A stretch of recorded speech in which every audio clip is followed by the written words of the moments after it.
The call came on a Tuesday afternoon while I was reviewing quarterly reports at my desk.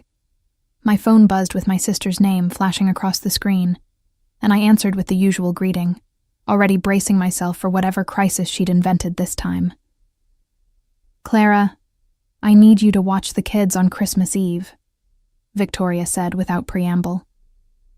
No hello, no how are you, just straight into her demand like I existed solely to serve her needs. I set down my pen and leaned back in my chair, watching the winter sun stream through my office window in downtown Phoenix. "Christmas Eve? That's in 3 days, Victoria. I have plans. Cancel them." Her tone carried that familiar edge of entitlement that had defined our relationship for the past decade. "The kids need supervision while Julian and I go to his company dinner. It's mandatory." I counted to 5 in my head, a technique my therapist had taught me to manage my frustration with family dynamics. "Why can't you hire a babysitter?" "Because they're expensive during the holidays and your family." She said it like that settled everything, like being related meant I had no right to my own time or boundaries. Besides, the kids love their aunt. You'll have fun. Fun. Watching 5 children ranging from 2 to 11 years old on Christmas Eve, while my sister enjoyed expensive wine and appetizers at some fancy restaurant. I thought about my actual plans. A quiet evening with my boyfriend Trevor, exchanging gifts by his fireplace, maybe watching a holiday movie before midnight mass. Simple, peaceful, mine. "I really can't," I said, keeping my voice steady. "Trevor and I have reservations, and I promised him a quiet evening. We've both been working crazy hours and we need this." Victoria's voice sharpened. "Then uninvite him. This is family, Clara. Family comes first, or have you forgotten that?" The hypocrisy of that statement nearly made me laugh. Family came first when they needed something from me. But where was that loyalty when I'd needed help moving last spring? When I'd been hospitalized with pneumonia 2 years ago and spent 3 days alone because everyone was too busy to visit? "I haven't forgotten anything," I replied carefully. "But 3 days' notice for an all-evening commitment is unreasonable." "Unreasonable?" She practically shrieked the word. "You know what's unreasonable? Your selfishness. Mom and Dad are already disappointed in you for skipping Thanksgiving. And now you're going to ruin Christmas too." I had skipped Thanksgiving, and I would skip it again in a heartbeat. 30 people crammed into my parents' house, everyone expecting me to help cook, serve, and clean, while Victoria held court in the living room, complaining about how exhausted motherhood made her. "No, thank you." "Victoria, I'm not trying to ruin anything. I'm just saying I have prior commitments." "Break them." Her voice turned cold and calculated. "Watch the kids on Christmas Eve or you're banned from Christmas dinner. Mom and Dad agree with me." My stomach dropped. There it was, the nuclear option she always deployed when she did not get her way. Threaten exclusion, weaponize our parents, make me the villain for having boundaries. I had watched this pattern repeat itself countless times over the years, and I was suddenly, desperately tired of it. "Let me get this straight," I said slowly. "You're threatening to ban me from Christmas dinner because I won't cancel my plans with 24 hours notice to babysit your children?" 72 hours, she corrected smugly. "And yes, that's exactly what I'm saying. Choose, Clara, family or your boyfriend." I could feel the anger building in my chest, hot and sharp, but I forced myself to smile even though she could not see me. Something about the smile helped, made my voice come out sweet and unbothered. "No problem," I said cheerfully. "I'll watch the kids." The sudden shift clearly surprised her. "You will?" "Of course. Family comes first, right? What time should I be there?" 6 p.m. "And Clara?" Her tone softened slightly, probably relief that she had won so easily. "Thanks. I know you'll make it special for them." I hung up and sat very still in my office chair, that cold, calculated smile still fixed on my face.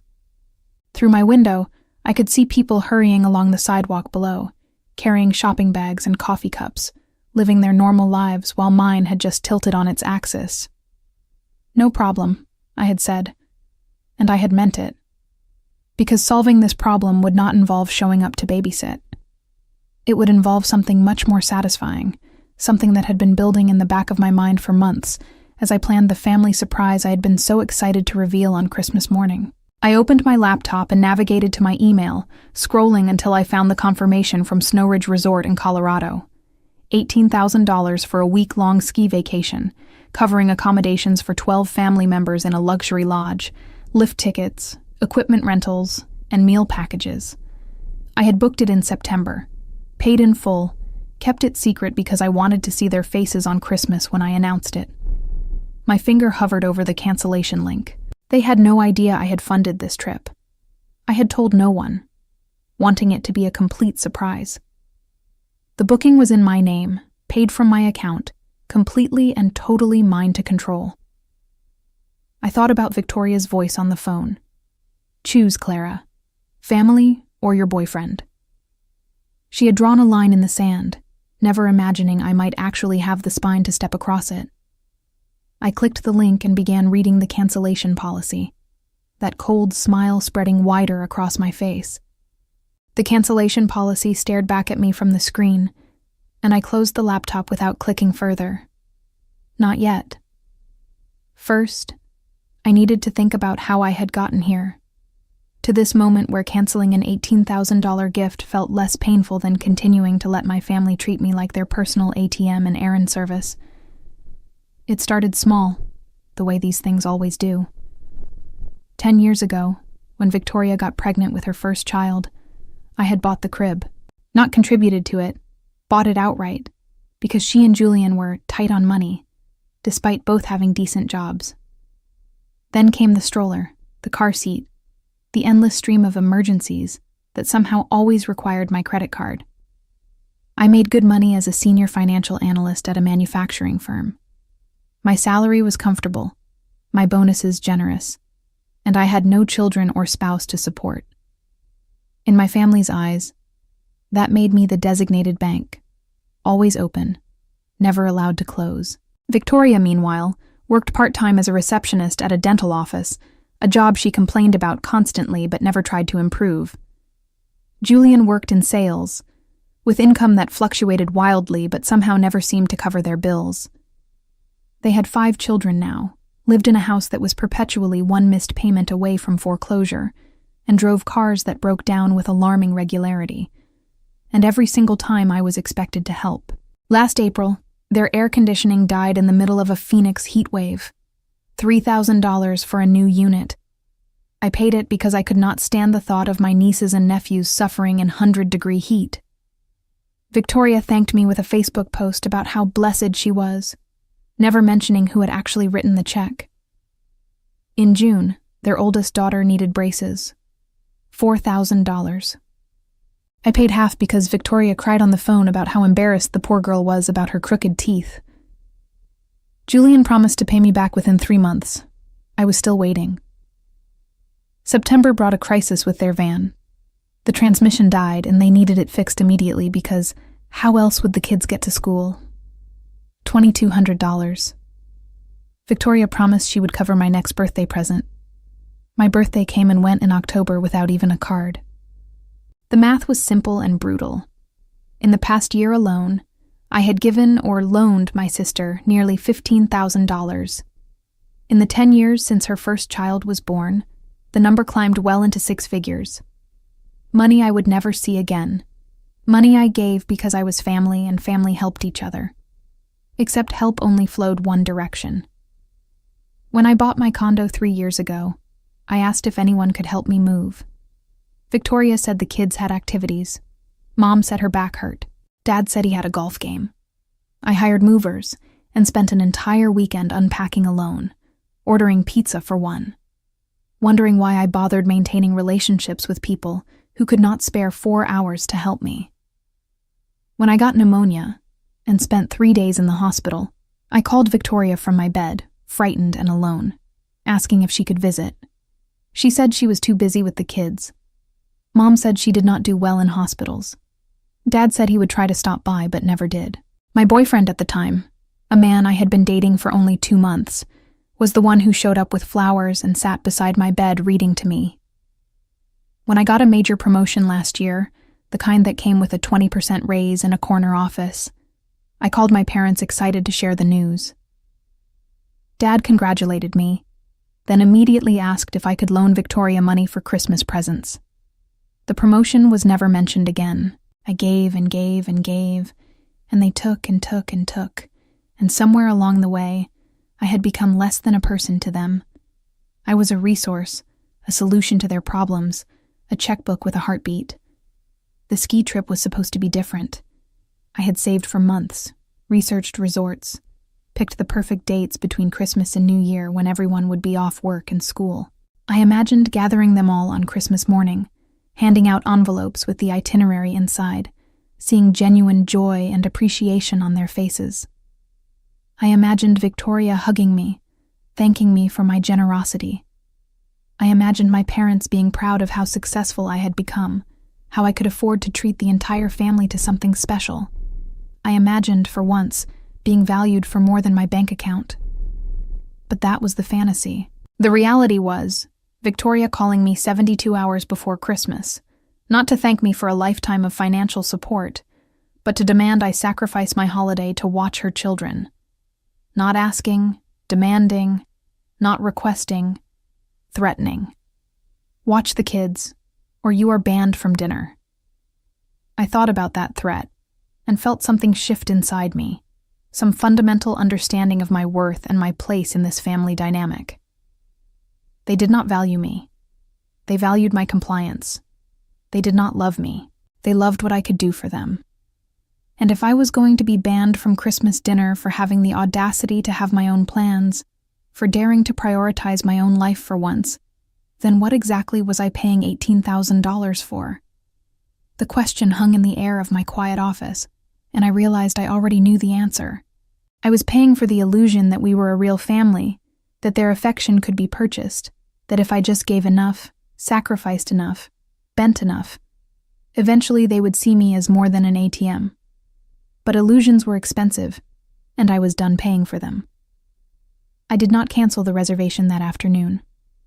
Instead, I went home to my condo, poured a glass of wine, and sat on my balcony watching the sunset, paint the Phoenix sky in shades of orange and gold. Trevor called around 7, his voice warm with concern. "How was your day?" he asked, and I could hear him moving around his kitchen, probably starting dinner. "Interesting," I said, taking a sip of wine. "Victoria called." He groaned. Trevor had been dating me for 8 months, long enough to understand my family dynamics, and wise enough to keep his opinions mostly to himself. What did she want this time? Babysitting on Christmas Eve. 5 kids, all evening. No negotiation. And you said no, right? His tone was hopeful, but doubtful.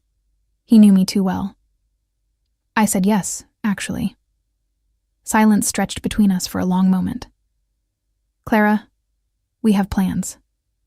"I know." I watched a bird settle on the balcony railing, its small head tilting as it studied me. "But she threatened to ban me from Christmas dinner if I refused. Mom and Dad backed her up." "That's emotional blackmail." His voice hardened with anger on my behalf, something that made my chest warm with affection for him. "You know that, right? That's manipulative and wrong, and you do not have to tolerate it." "I know," I said again, softer this time. "Which is why I am not actually going to babysit." Another pause, this one tinged with confusion. "I do not understand." So I told him about the ski trip, about the $18,000 I had spent, about the surprise I had been planning for months. I told him about the years of financial support, the emergencies that were never really emergencies, the one-sided nature of every relationship I had with my blood relatives. "I am going to cancel it," I said finally. "The whole trip. And I am not going to tell them I was the one who booked it in the first place." "Wait." Trevor's voice filled with something between admiration and concern. "They do not know you planned this?" Nobody knows. I wanted it to be a surprise. Clara, that's... He trailed off, then laughed, sharp and surprised. That's brilliant, actually. They are going to lose their minds. Probably. I felt calm, calmer than I had in months. But I realized something today. I have been trying to buy their love for 10 years, and it has not worked. They do not appreciate me. They just expect more. So, you are taking back your gift. I am taking back my self-respect, I corrected. The gift is just symbolic. We talked for another hour, and by the time I hung up, I felt certain about my decision. Trevor offered to come over, but I told him I needed the evening alone to think. He understood, another reason I was falling in love with him. He gave me space when I needed it, and support when I asked, treating me like an autonomous human being instead of a resource to be managed. That night, I pulled up the resort website again and read through the booking details. 12 people, 7 days, luxury accommodations with mountain views, skiing lessons for the kids, spa treatments for the adults, gourmet meals in the lodge restaurant. I had imagined every detail, planned every aspect, spent hours making sure everyone's preferences were considered. Victoria's kids would have loved the sledding hill. My parents would have enjoyed the nightly fireplace gatherings. Julian could have tried the advanced slopes he always talked about conquering. It would have been perfect. The kind of family memory that lasted a lifetime. But they did not deserve it. The thought felt cruel and liberating at the same time. They did not deserve my generosity because they had never valued it. Every gift I gave was met with expectation for the next one. Every boundary I set was trampled. Every time I said no, I was punished. I thought about Victoria's voice on the phone. Watch the kids, or you are banned from dinner. As if my presence at their table was a privilege I had to earn through servitude. As if my worth was measured solely by my usefulness. My phone buzzed with a text from Mom. Victoria told me you agreed to babysit. Thank you for being reasonable, sweetheart. Family helps family. I stared at that message for a long time. Thank you for being reasonable.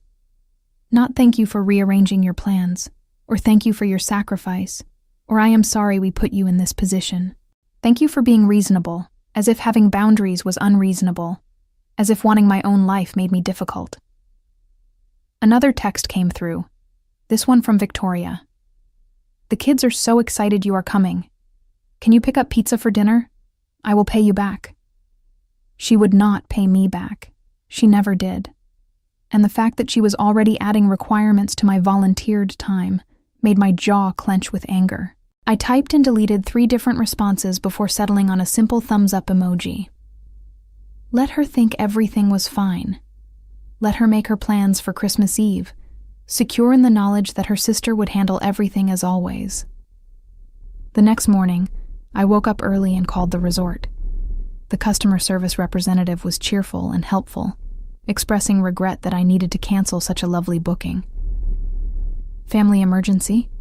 I explained, which was not entirely untrue. My family's entitlement had finally reached emergency levels. The cancellation processed smoothly. Full refund minus a $500 processing fee, which stung but felt worth it.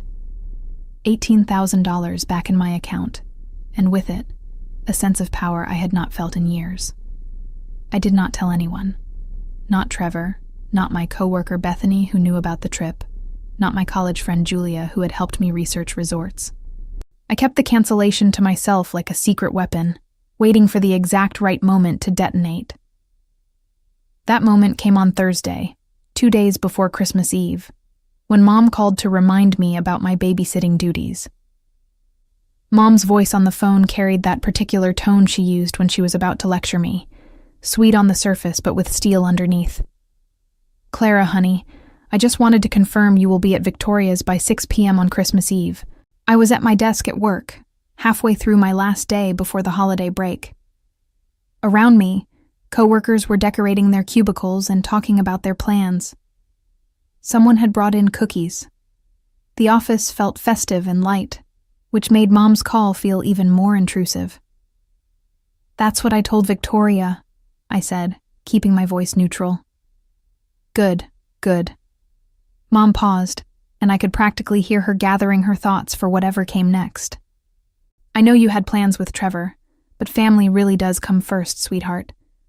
Victoria needs this night out with Julian. Marriage is hard work, especially with 5 children. You will understand someday when you settle down." The casual dismissal of my relationship stung. Trevor and I had been together for 8 months, serious enough that we had exchanged keys to our places and talked about moving in together next year. But to my mother, my relationship was less important than my sister's need for a free babysitter.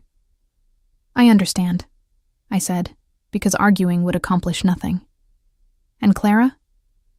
Mom's voice softened into what she probably thought was gentle persuasion. "I know you have been generous with Victoria over the years, and we all appreciate it. But part of being family means showing up when we need you, not just when it is convenient. Do you understand what I am saying?" My hand tightened on the phone. "I think I do, Mom." "I knew you would." Relief flooded her voice. "You have always been such a sensible girl. Now I am making prime rib for Christmas dinner, and I picked up that cheesecake you love from the bakery. It will be a wonderful day, all of us together. All of us together, contingent on my obedience." The condition hung unspoken between us. After we hung up, I sat very still in my chair, trying to process the conversation.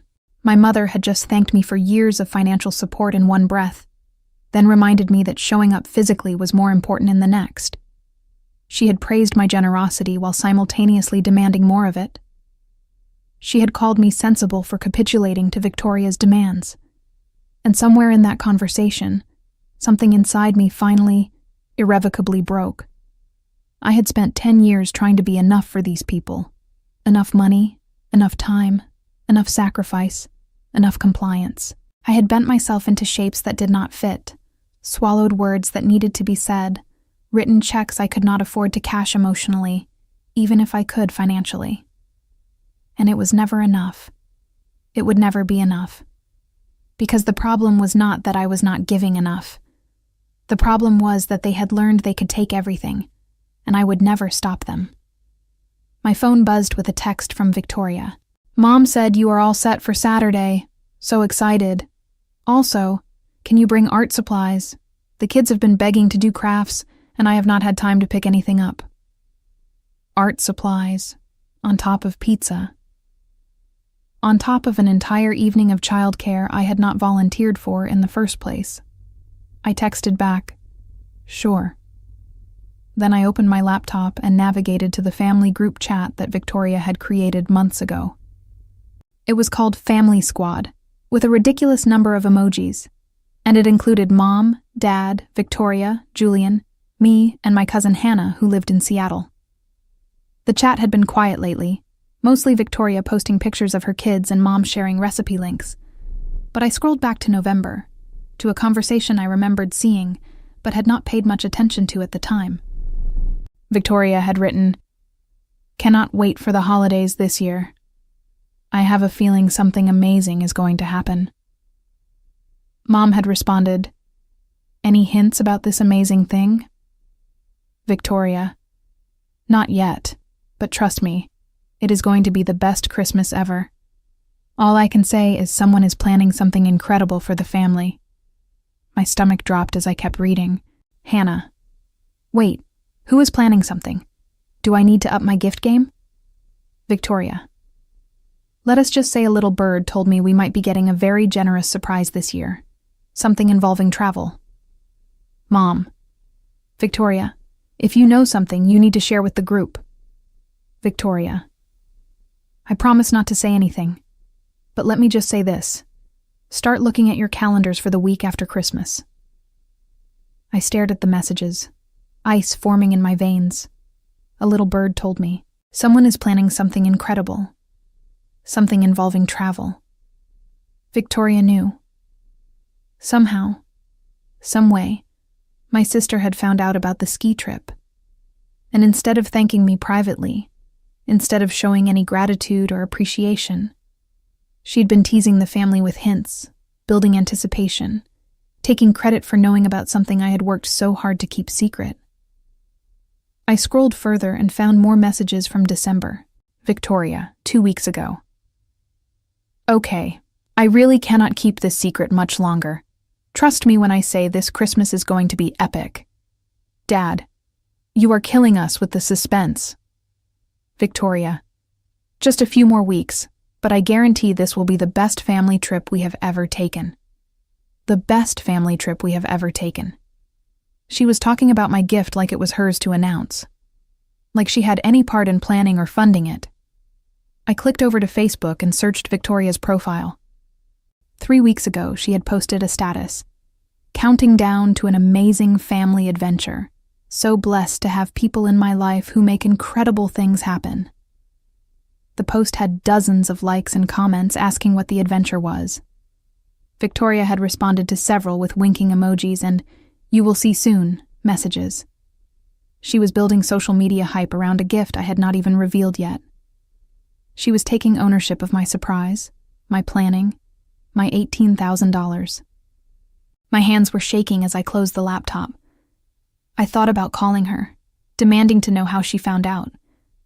But what would be the point?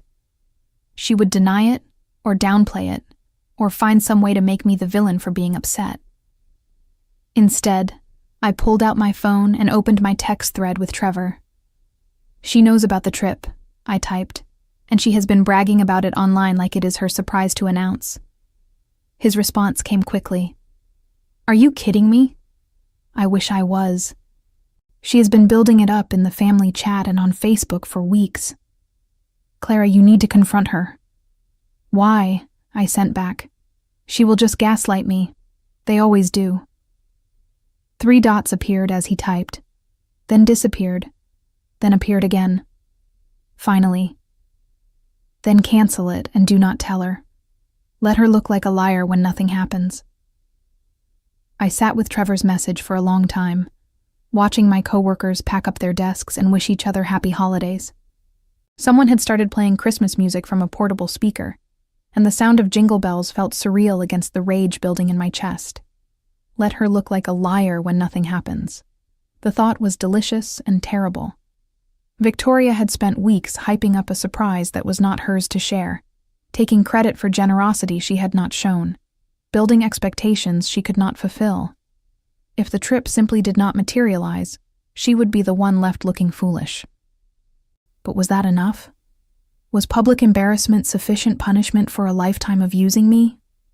I thought about every loan that was never repaid, every emergency that was not really an emergency, every guilt trip and manipulation.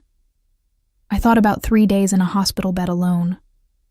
I thought about moving into my condo without help. I thought about birthday cards that never came, and thank yous that were never said. I thought about Victoria's voice on the phone. Watch the kids, or you are banned from dinner. No. Public embarrassment was not enough. I wanted them to understand what they had lost. I wanted them to feel the weight of their entitlement and disrespect. I wanted them to know, with absolute certainty, that I was done being their doormat. The resort had already been canceled, the money refunded to my account. But the family did not know that yet. As far as they were concerned, the mystery trip Victoria kept hinting about was still happening. I opened a new document on my laptop and started typing a timeline. Christmas was in 3 days. The trip was supposed to start on December 26th and run through January 1st. If I stayed quiet about the cancellation, they would not find out until they tried to check in. But that felt passive. I did not want to wait for them to discover the truth. I wanted to control the moment, to see their faces when they realized what they had lost. An idea began forming in my mind, cruel and perfect. I pulled up the family group chat again and started reading through Victoria's hints and announcements. She had never actually said what the surprise was, just that it involved travel and would be incredible. She had built the anticipation without having any details to share. What if I let that anticipation build higher? What if I gave them just enough information to get their hopes up, then revealed the truth in the most devastating way possible? My phone rang, interrupting my plotting. Dad's name flashed on the screen. "Hi, Dad," I answered, forcing cheerfulness into my voice. "Clara, your mother told me about the babysitting situation." He sounded uncomfortable, the way he always did when forced to mediate family drama. "I want you to know we appreciate you being flexible." Flexible. An interesting word for being threatened and manipulated. "Of course," I said sweetly. "Family comes first." "That's my girl." Relief flooded his voice. "I know Victoria can be demanding sometimes, but she has her hands full with those kids. She needs support from her family." "And what do I need, Dad?" The question slipped out before I could stop it. Silence stretched between us for several long seconds. "What do you mean?" "I mean, what about my needs? What about my plans? What about my life outside of being Victoria's backup plan?" "Clara, that is not fair." His voice took on a defensive edge. "We have always supported you." "Have you?" I kept my tone light, curious rather than confrontational. "When did you last support me, Dad? Specifically?" "We came to your promotion dinner last year." "That was 18 months ago, and you left early because Victoria needed you to watch the kids." The memory was bitter and clear. "You missed the speech my boss gave about my achievements because you had to leave." "That was one time, Clara. You are being dramatic." One time. As if I had not been keeping score for years, adding up every missed moment, every broken promise, every time they chose Victoria's convenience over my feelings. "You are right," I said, making my voice apologetic. "I am sorry, Dad. I am just stressed with work." "We all have stress, honey. That is part of being an adult." He paused, then added, "Your mother mentioned Victoria has been hinting about some kind of family trip.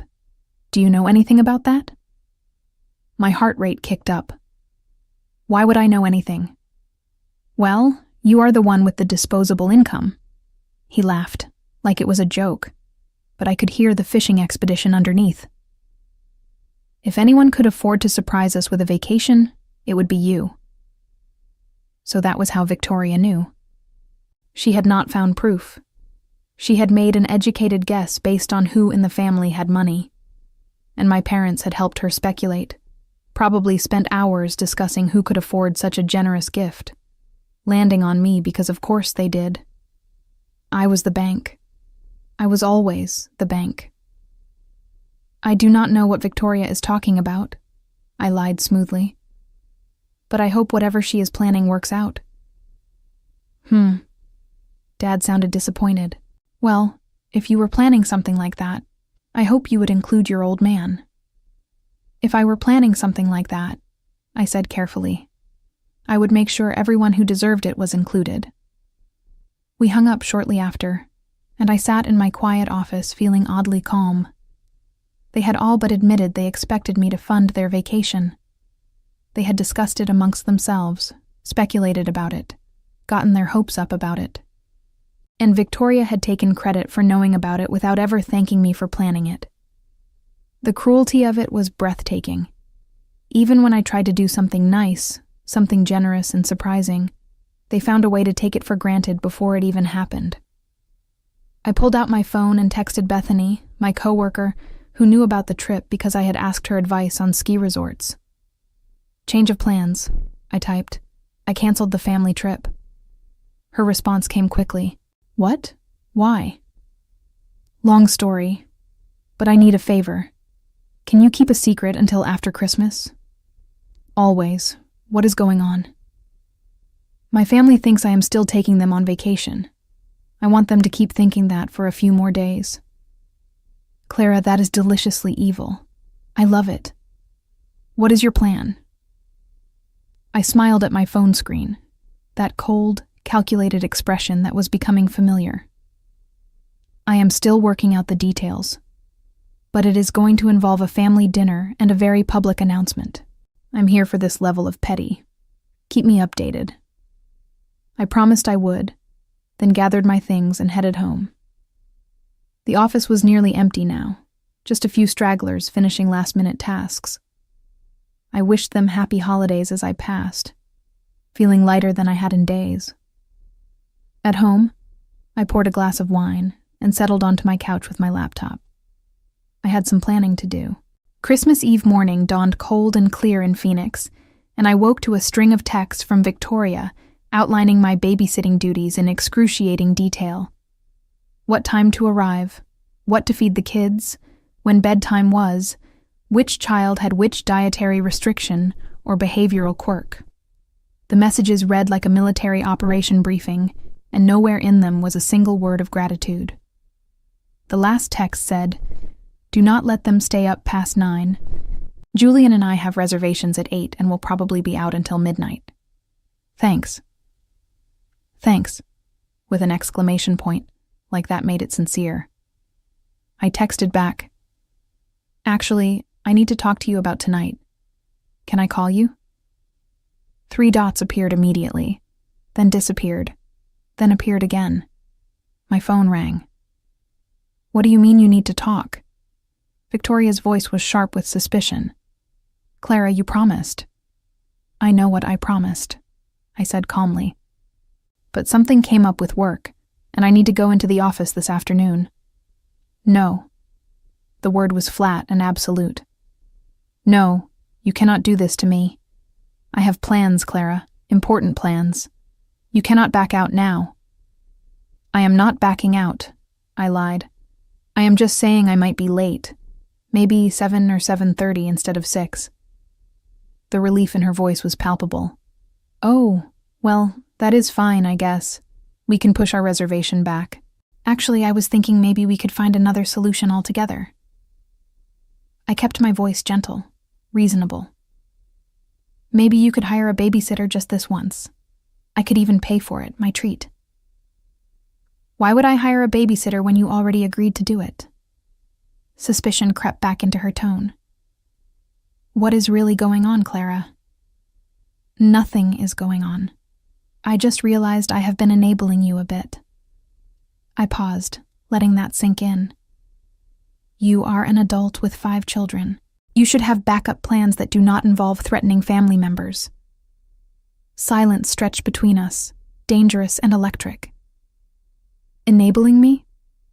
Her voice went cold. "Is that what Trevor said? Has he been putting ideas in your head about your own family?" "Trevor has nothing to do with this." "Right. Because you suddenly developed a spine on your own." She laughed, sharp and cruel. "You know what, Clara? Fine. Do not come tonight. Do not come to Christmas dinner tomorrow either. If you cannot be bothered to help family when we need you, then you are not welcome at our celebration." "Our celebration?" I felt my own voice going cold. "You mean the celebration at Mom and Dad's house?" "Pretty sure that is their decision, not yours. Mom and Dad agree with me. We already talked about it. You are not welcome." Something hot and sharp twisted in my chest. "You talked to them about banning me before you even called me today?" "We discussed what would happen if you bailed." Victoria's voice carried a smug satisfaction. "And we all agreed. Family is about sacrifice, Clara. If you cannot sacrifice one evening to help me, then you do not deserve to be part of this family." I closed my eyes and counted to 10. "Okay." "Okay?" She sounded surprised. "That is it? You are just going to accept being banned from Christmas?" "What choice do I have? You have made your position clear." I paused, then added softly, "I hope you enjoy your family vacation next week." Dead silence. "What did you say?" Victoria's voice was barely a whisper. "The family vacation. The one you have been hinting about for weeks. The amazing surprise trip." I let each word land like a stone. "I hope you all have a wonderful time." "Clara." Her voice changed completely, filling with desperate hope. Clara, do you know something about that? I know you have been building it up on social media. I know you have told everyone something incredible is happening. I know you have taken credit for knowing about a generous surprise. I paused. I know a lot of things, Victoria. Did you plan something? She was almost breathless now. Is there really a trip? There was, I said softly. There was a beautiful trip planned. A whole week at a luxury ski resort in Colorado. Accommodations for 12 people. Everything paid for. Oh my God. I could hear her calling for Julian in the background. Clara, I knew it. I knew you were planning something amazing. This is going to be incredible. Would have been, I corrected. It would have been incredible. The pause was heavy with confusion.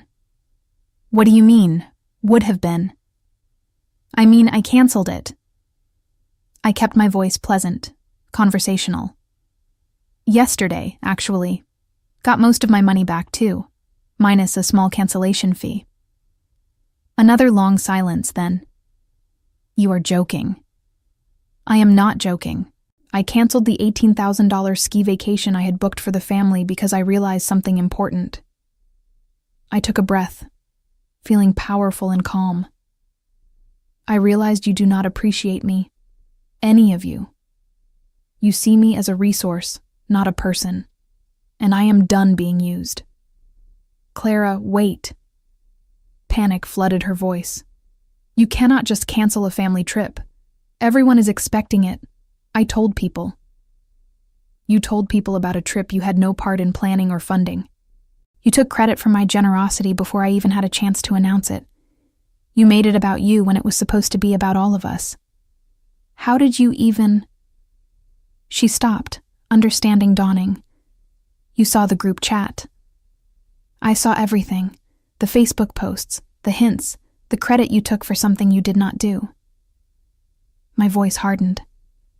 And then you threatened to ban me from Christmas for not babysitting your kids. So I made a choice. If I am not welcome at your celebration, you are not welcome to my gift. This is insane. Victoria was shouting now. You cannot punish everyone because you are mad at me. I am not punishing anyone. I am simply declining to fund a vacation for people who do not value me. I paused. Enjoy your evening out tonight, Victoria. I hope it is worth $18,000. I hung up before she could respond and immediately turned off my phone. My hands were shaking, but I felt oddly exhilarated. I had done it. I had actually done it. For the next hour, I sat in my quiet condo and waited. I knew what was coming. The phone calls, the texts, the emails. The family group chat would explode. My parents would get involved. There would be anger and accusations and desperate attempts at damage control. But I would not see any of it until I was ready. I turned on my laptop and opened the family group chat, setting it to deliver notifications silently. Then I poured myself coffee, settled into my couch, and watched the chaos unfold. Part 3. The Revenge Unfolds. 2,700 words. The family group chat erupted exactly as I had predicted. I watched the messages roll in, one after another, not responding to any of them. Victoria. Clara canceled the ski trip. She is having a tantrum because I asked her to babysit. Mom, what ski trip? Clara, what is Victoria talking about? Victoria. The family vacation she planned, a whole week in Colorado, she canceled it to punish me. Dad, Clara, call me immediately. Hannah. Wait, there was a real trip? I thought Victoria was just being dramatic. Julian. This is unacceptable. Clara, you cannot cancel a family vacation because you are throwing a fit. Victoria. She is being absolutely ridiculous. Over babysitting. Can you believe this? Mom. Clara, please pick up your phone. We need to talk about this. The messages continued, each one more desperate than the last. I watched them pile up with a sense of detached satisfaction, like watching a storm from behind a window. Around noon, my phone started ringing. Mom first, then Dad, then Victoria 3 times in a row.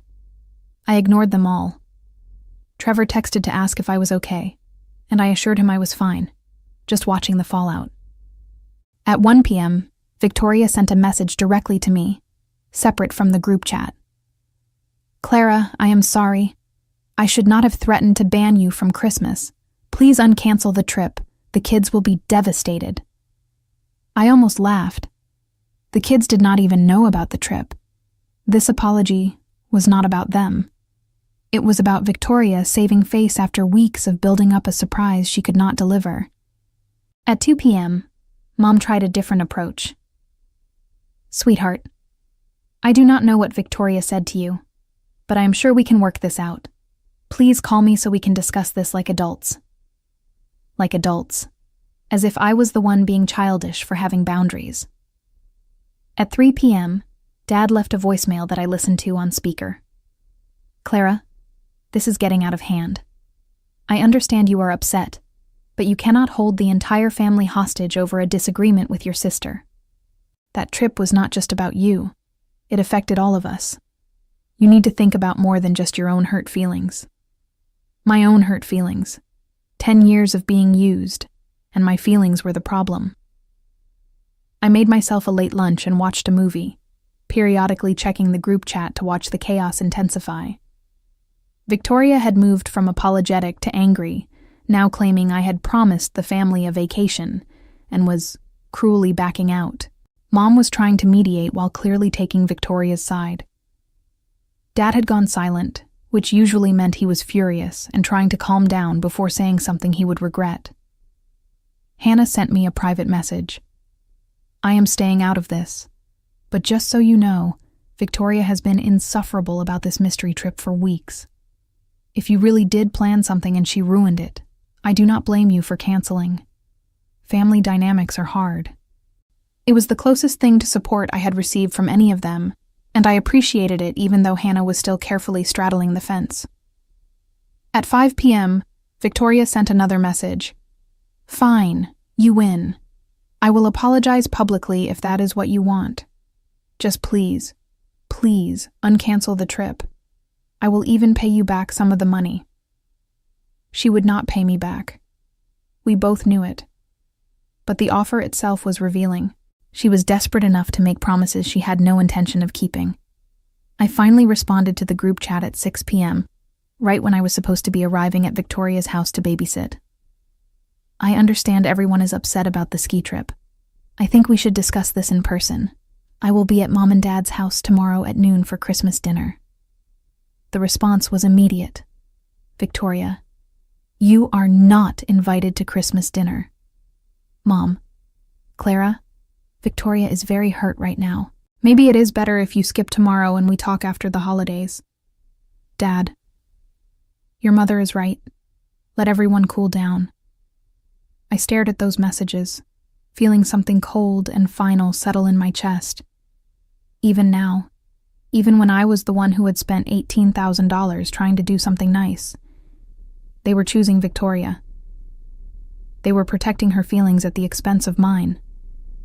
I typed one more message. I paid for a week-long vacation for 12 people. I kept it secret because I wanted it to be a special surprise. Victoria found out somehow and spent weeks taking credit for it on social media before I could even announce it. When she demanded I babysit on Christmas Eve and threatened to ban me from dinner if I refused, I decided people who do not value me do not deserve my generosity. I canceled the trip, and I do not regret it. I hit send and watched the chat explode again. Victoria. "That is a lie. I never took credit for anything." But Hannah had already responded. "Victoria, I saw your Facebook posts. You definitely implied you knew about it." "Mom, this is not about who said what. This is about family forgiveness." I turned off my phone and went to Trevor's house, where he had promised to make me dinner and let me rant for as long as I needed. Christmas morning arrived with weak winter sunshine and a sense of calm I had not felt in years. I woke up in Trevor's guest room, where I had spent the night after hours of talking through everything. He made me coffee and pancakes, and we exchanged the gifts we had planned to open on Christmas Eve. He gave me a first edition of my favorite book and a weekend getaway to Sedona he had already booked. I gave him a vintage record player he had been wanting and tickets to see his favorite band in February. It was quiet and perfect, exactly what I had wanted my holiday to be. Around 11 a.m., I turned my phone back on. 347 notifications waited for me. The group chat had continued without me, deteriorating into arguments about who was right and who was wrong. Victoria had posted screenshots of our private text conversations, edited to make her look reasonable and me look unstable. Mom had sent 12 individual text messages begging me to reconsider, each one longer and more desperate than the last. But the most interesting development was a message from my cousin Hannah, sent at 2 a.m. I went through Victoria's Facebook. She definitely took credit for knowing about the trip. She made it seem like she was in on the planning. That is really messed up, Clara. I am sorry we did not believe you. And another from an unexpected source, my Aunt Kelly, Mom's sister, who was rarely involved in family drama. Your mother called me crying about this situation, and I told her the truth. You do not owe any of them a vacation. You do not owe Victoria free childcare. You do not owe anyone anything. I am proud of you for finally setting boundaries. I read that message 3 times, feeling something warm bloom in my chest. Someone in my family understood. Someone saw what I had been going through. At 11:30, I got dressed in the outfit I had planned to wear to Christmas dinner. A deep green dress, nice boots, light makeup. Trevor offered to come with me for moral support, but I told him this was something I needed to do alone. Are you sure? He asked, walking me to my car.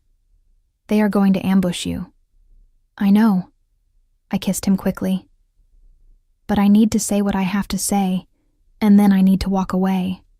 For good, probably. I will be here when you get back, he promised. I drove to my parents' house in Scottsdale, arriving at exactly noon. The driveway was packed with cars, Victoria's van, Julian's truck, Hannah's rental, my parents' sedans. Everyone was here. I walked up to the front door and let myself in without knocking. The house smelled like prime rib and pie, just like every Christmas I could remember. Voices came from the living room, sharp with argument. I walked in to find them all gathered around the coffee table, clearly in the middle of a heated discussion that stopped the moment they saw me. Victoria stood up first, her face flushed with anger. You have some nerve showing up here. Victoria, please. Mom stood too, her hands fluttering nervously.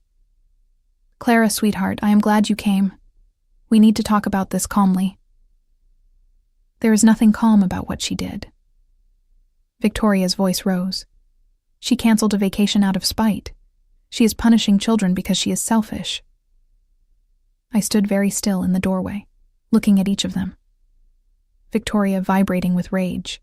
Julian behind her, looking uncomfortable. Mom wringing her hands. Dad in his chair, not meeting my eyes. Hannah on the couch, watching everything with careful neutrality. I did not come here to argue, I said quietly. I came here to say something I should have said years ago. Clara, if you could just... Mom started, but I held up my hand. Please let me finish. I took a breath. I have spent 10 years trying to buy your love. I have paid for emergencies that were not emergencies. I have loaned money I knew I would never see again. I have rearranged my life to accommodate your needs while you ignored mine. And I did it because I thought eventually you would see me as more than a bank account. That is not fair, Dad said, finally looking at me. We have never treated you like that. You banned me from Christmas for not babysitting. I looked at Victoria. You threatened to exclude me from family dinner because I had other plans. How is that not treating me like my value is based only on what I can do for you? Victoria crossed her arms. You are twisting everything. I asked you for one favor. You demanded. You threatened. You manipulated. I felt tears prickling my eyes but refused to let them fall. And when I planned something genuinely generous, something that cost me $18,000 and months of planning, you took credit for it before I could even announce it. You made my gift about you. I never took credit for anything, Victoria's voice cracked. Your Facebook posts say otherwise. I pulled out my phone and started reading, counting down to an amazing family adventure. So blessed to have people in my life who make incredible things happen. You will see soon. I looked up at her. You made it sound like you were part of the planning, like you deserved credit for the surprise. Victoria's face went pale, then red. I was excited. Is that a crime? I was happy something nice was happening for our family. You were taking credit. I kept my voice steady. And even if you were not, even if I am misinterpreting your posts, the fact remains that you threatened to ban me from Christmas for having boundaries. That is not okay. That is never okay. Mom stepped forward, her eyes pleading. Clara, honey, can we please just move past this? It is Christmas. Family forgives family. Does family? I looked at her directly. Because I do not remember you forgiving me when I skipped Thanksgiving. I do not remember you defending me when Victoria threatened to exclude me. I do not remember you ever choosing me over her comfort. That is not true, Mom said, but her voice wavered. When I was in the hospital with pneumonia, where were you? The question came out harder than I intended. When I moved into my condo, who helped me? When I got my promotion, did anyone celebrate with me? Or did you just ask me for money? Silence filled the room, heavy and uncomfortable. Dad cleared his throat. We have not been perfect, Clara. But neither have you. You made a commitment to that ski trip, and you backed out to punish us. I made no commitment. I felt the anger rising but kept it controlled. I planned a surprise. A gift. Gifts can be revoked when the recipients prove they do not deserve them. We do not deserve a family vacation? Victoria's voice dripped with sarcasm. Because I asked you to babysit? That is insane, Clara. That is genuinely insane. You did not ask. You demanded. You threatened. You manipulated. I looked at each of them in turn. And when I finally stood up for myself, you all chose to protect her feelings instead of respecting my boundaries. So yes, I canceled the trip. And I would do it again. Julian spoke for the first time, his voice quiet. What about the kids, Clara? They do not deserve to be punished because their mother made a mistake. The kids never knew about the trip, I said. Victoria made sure of that by keeping it a secret she could claim credit for. They are not being punished. They are simply not receiving a gift they never knew existed. Hannah stood up from the couch. I think Clara has a point. We have all relied on her too much over the years. Maybe this is a wake-up call. Stay out of this, Hannah, Victoria snapped. This does not concern you. It does if we are supposed to be a family. Hannah looked at me with something like respect. Clara has been generous for years, and we have taken advantage of that. Maybe it is time we acknowledged it. Mom looked between us, tears streaming down her face. I cannot believe this is happening on Christmas. I cannot believe my family is falling apart over money. This is not about money. I felt the tears coming now, and did not try to stop them. This is about respect. This is about being valued for who I am, not what I can provide. This is about 10 years of being taken for granted, while I bent over backward to make everyone else happy. So, what do you want? Dad asked, his voice tired. An apology. Fine. We are sorry. We are sorry we asked too much. We are sorry Victoria threatened you. Can we please just move on? I looked at him and saw a man who wanted peace more than he wanted justice, who wanted comfort more than truth. Who would rather I swallow my hurt than deal with the messy reality of how his family treated me? I do not want your apology, I said softly. I want things to change. I want Victoria to respect my time and stop treating me like hired help. I want Mom to stop enabling her and taking her side automatically. I want Dad to stop pretending everything is fine when it is not. I want all of you to see me as a whole person with my own life and my own needs. We do see you that way, Mom insisted. Then prove it. I looked at each of them. Prove it by respecting my decision to cancel the trip. Prove it by not guilting me or manipulating me or making me the villain for having boundaries. Prove it by understanding that my generosity is a gift, not an obligation. Victoria laughed bitterly. So, unless we grovel and beg forgiveness, you are just going to cut us off?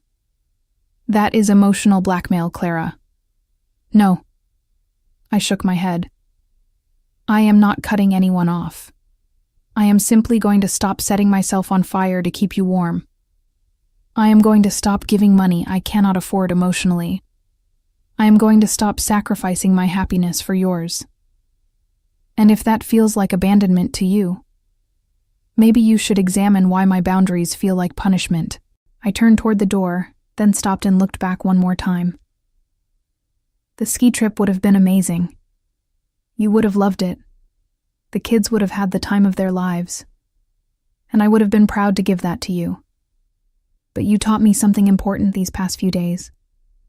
You taught me that my value to this family is conditional on my compliance, and I deserve better than that.